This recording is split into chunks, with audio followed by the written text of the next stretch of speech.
Welcome to the Foundry by Forge College. If you're following along in our Intermediate Solidity Projects course, you know we've been deep into understanding proxy patterns. In our last explainer, we put our structures through some serious stress tests, looking really closely at fault tolerance and gas considerations. We saw firsthand how a mismatched storage slot or an extra delegation hop can quietly inflate your gas costs or, completely break your contract. So today, we're grabbing our technical pens, laying out the blueprints, and taking those theoretical lessons to draft a tangible, practical upgradeability scaffold. Let's get to work. We've got a straightforward agenda for this explainer.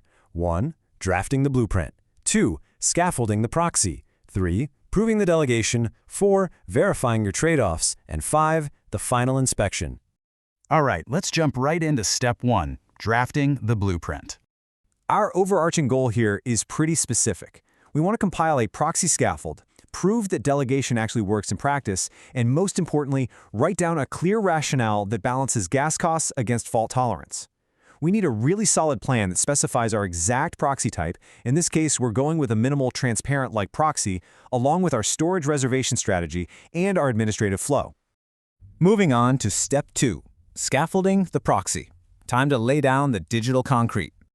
Our construction checklist is broken down into 3 simple phases. First, we lay out our files. Second, we write a demo script. And third, we run that demo to see it all come to life.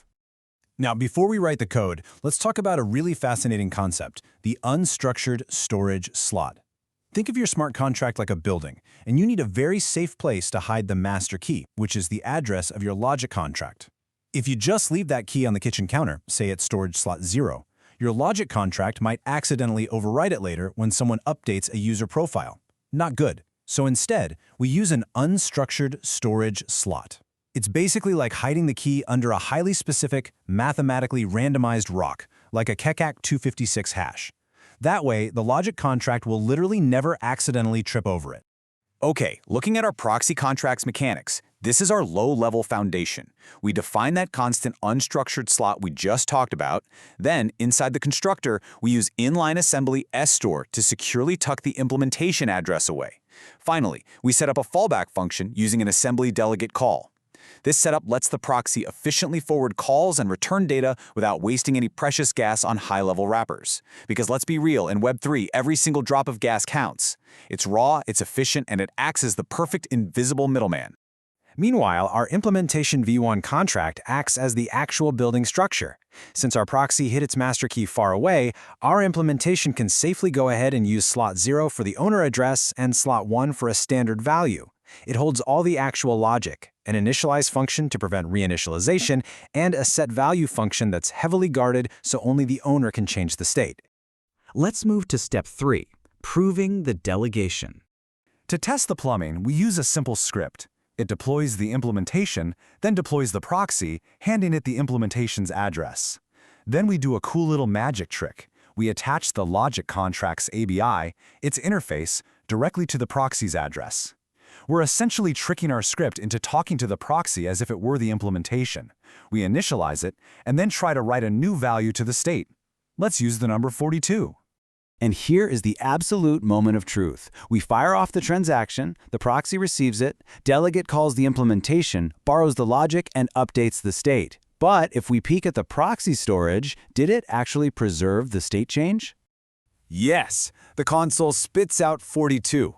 This is huge because it proves our proxy successfully held the state while borrowing the brains from the implementation. The state lives in the proxy, the logic lives in the implementation. Delegation perfectly proven. On to step 4, verifying your trade-offs.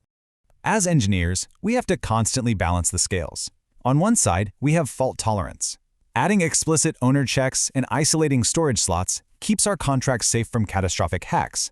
But on the other side, we have gas considerations. Using low-level assembly delegate call strips away some of those safety nets to save users money.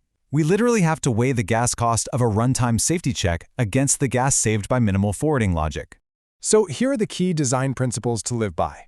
First, absolutely prioritize clear storage separation. A silent storage collision costs vastly more to fix than the tiny bit of gas needed for a safety guard. Second, accept targeted runtime checks where a bad update would ruin the protocol. And third, prefer explicit forwarding logic to reduce overhead. Basically, spend your gas where safety matters most and save it everywhere else. Finally, Step 5, the final inspection.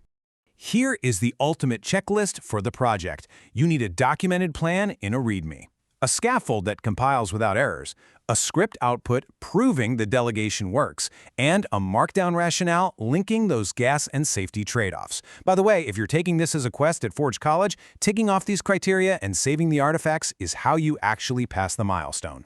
If we inspect the raw data slots, it confirms our unstructured slot strategy worked beautifully. We see a non-zero address sitting snugly in the owner slot, and we see 0x2a, which is hex for 42, right there in the value slot. No layout collisions whatsoever. And catching that emitted value changed event, originating entirely through the proxy's execution context, that's the final stamp of approval. The plumbing flows perfectly from end to end. Milestone achieved. You've compiled the contracts, proven the pipeline, documented your rationale, and saved the artifacts. You now possess a fully verified, repeatable blueprint ready to be expanded into a massive, modular upgrade architecture. I'll leave you with a structural puzzle to ponder as you design your next project. Which of your smart contract functions are so incredibly sensitive to gas costs that they must remain in line, avoiding that extra proxy delegation hop altogether? Think carefully about that balance. To dive deeper into modular upgrades, contract patterns, and more Web3 engineering quests, head over to forge.college. Thanks for joining me at the Foundry, and happy building.